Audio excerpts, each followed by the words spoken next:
Welcome to the Begin Stage 3 project, and in this episode, we're going to explore the question, when it comes to climate change, are you the problem? Don't know. This episode is Stage 2, Where Are We Today?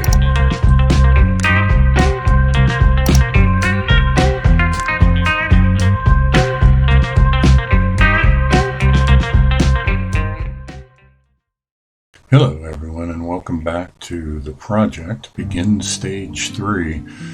This is Stage 2, Where Are We Today? And my name is Belkin Vanderspuds. I am your host for this project. And let's get started. Previously, we talked about the history of climate change and how we got here. Today, what I'm talking about is where exactly is here? When you talk about climate change, you can find a plethora of people and institutions and projects out there who are deeply involved in many cases in climate change or the idea of climate change and how to fight it. And primarily, and these are my opinions, and these can be construed as generalizations, which they pretty much are. It depends on your level of commitment, and you know what that is, or your level of involvement.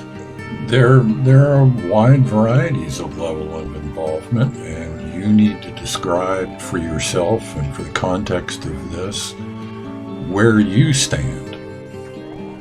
There are full-time commitments that some individuals have taken and have dedicated years of their life to. That includes researchers, corporate individuals, not-for-profits or non-profits, philanthropic organizations, and even politicians have based their entire career on climate change. Climate change itself now has been around long enough that entire careers have been built around the subject matter. Colleges and universities worldwide not only teach individual classes, but individual degree programs up to PhDs, doctorates. How many people are involved directly, full-time in the climate industry? I don't know. I know there's a lot of people. There's a lot of companies who have entire departments specifically targeted at demonstrating that they and their company are green. A lot of people might just call that greenwashing, and I'm not sure you would be wrong. And there's also a large number of nonprofits out there, people who saw that there was a problem, recognized there was a problem, decided they were going to actively get involved in doing something to repair the problems. And now they have full-time nonprofit positions. And that's good. So you have to ask, are you part of the climate change industry?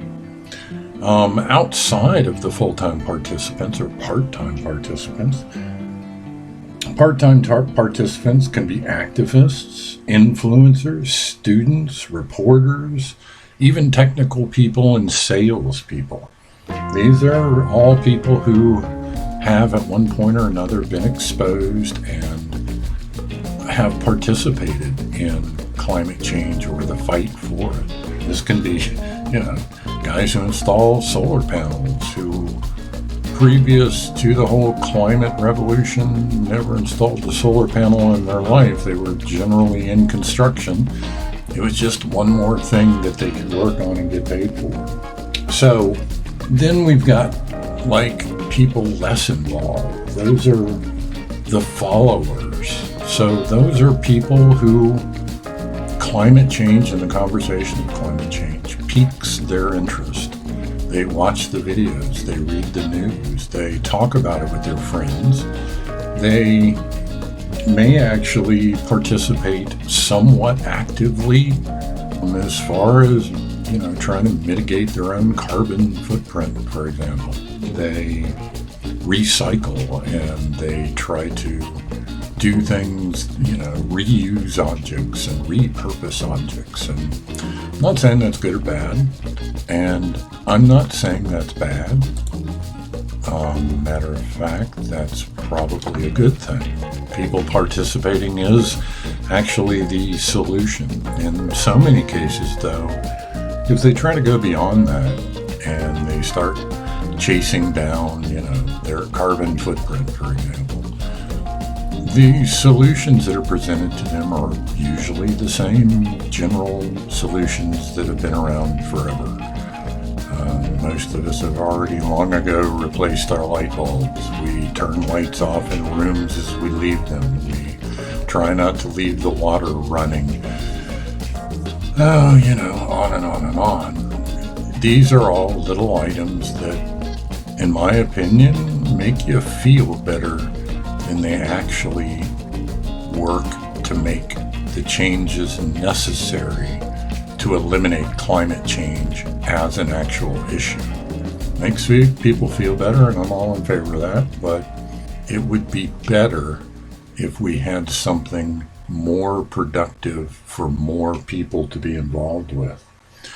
And the last group, basically, are people who are concerned but don't follow they don't watch the news, they don't look for YouTube videos, they don't read articles online about climate change. And it's not because they're not interested, but in so many cases, beyond recycling, there's not much they figure they can do, something I hear pretty constantly is, hey, I'm just one person. What difference can I make? What impact can I have? The last group are people who are just not involved. They're not going to watch a video. They're not going to read an article. They're just not playing the game. They're busy paying bills. They're raising their kids. They're paying their health insurance. They're commuting back and forth to work, and unfortunately, I believe this probably constitutes the mass majority of individuals, not just in the United States, but around the world. It'd be one thing if climate change had some sort of employment benefit, or fighting climate change had some sort of employment benefit to many more people. And I don't think that's the case. So where are we today? Well, right now I'm going to avoid talking about the group of people who are basically not involved, because they're not involved because they recognize the priorities in their life individually greatly exceed this greater project that they view as being out of their hands. So that leaves the group who are fully committed, who have long-term dedication and involvement, and then the part-timers, the people who it may not be their primary source of income or their, full-time job, but they are actively participating in it. I'm talking to you folks because it's really important for the next stage of this project that I can get individuals who are right now stuck in stage 2 to commit to joining the next stage. But this is going to take a change, and I expect that a large number of the people involved in climate change, they're just not going to make the switch, and let me tell you why. A lot of people think if I'm getting paid, then I'm doing the right thing. I must be, or they wouldn't be paying me. And that's justification for many of the problems that were created that led to climate change, ironically.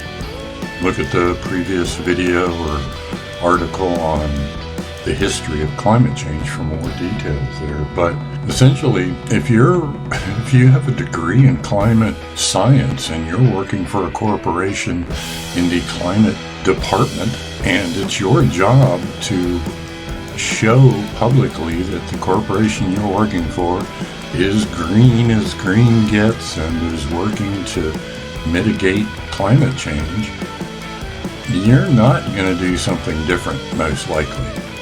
You're literally living off of the story. The story of climate change is, I think about Al Gore and Leonardo Dicaprio. You can go to like allamericans.com and you can find a page after page of people who speak on social justice and climate activism and environmental research and a plethora of subjects surrounding climate change. And these people are all getting paid, especially, you think about Al Gore, to just continue the conversation, to continue the, these are horrible things, these are bad things that are happening, this is climate change. And of course, somebody has to do something about it. So I'm asking, are you one of the people who are actively participating in this? Are you willing to be someone who does something about it? The other interesting thing that I'd like to talk about is when you consider how many people are not going to want to have the actual fix that they're getting paid to talk about. What happens to Al Gore when suddenly climate change is fixed? It's no longer an issue. It's not a problem. We've stabilized the climate. We're not making it worse. What's Al Gore going to do? What are half the politicians in the United States today who are being elected by touting the word climate change? What's their next focus going to be? Because they're all selling the story. What happens if we successfully fix the story?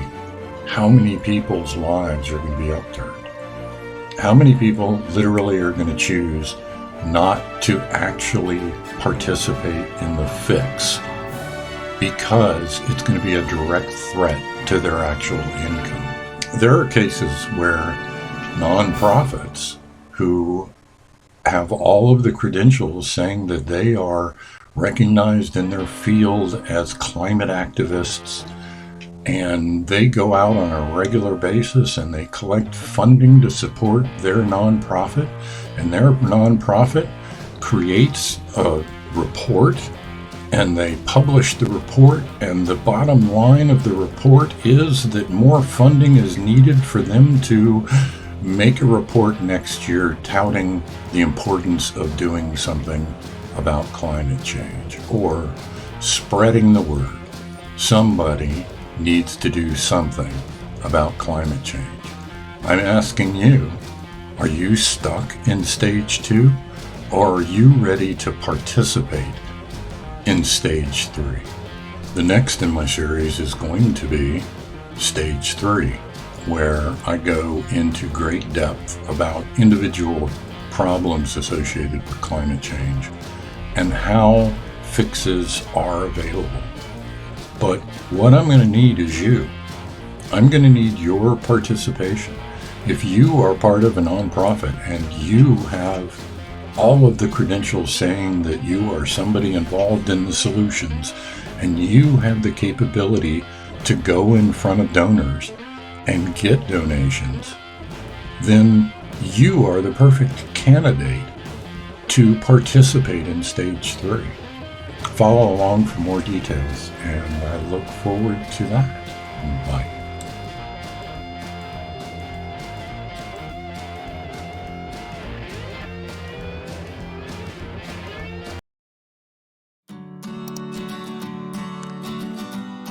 This is your host, Belkin Vanderspuds.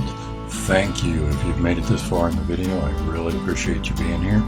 And if you care to, please like, subscribe, and hit the bell for notifications. And we will see you in the next video where I explore Stage 3, potential solutions in the fight against climate change everywhere.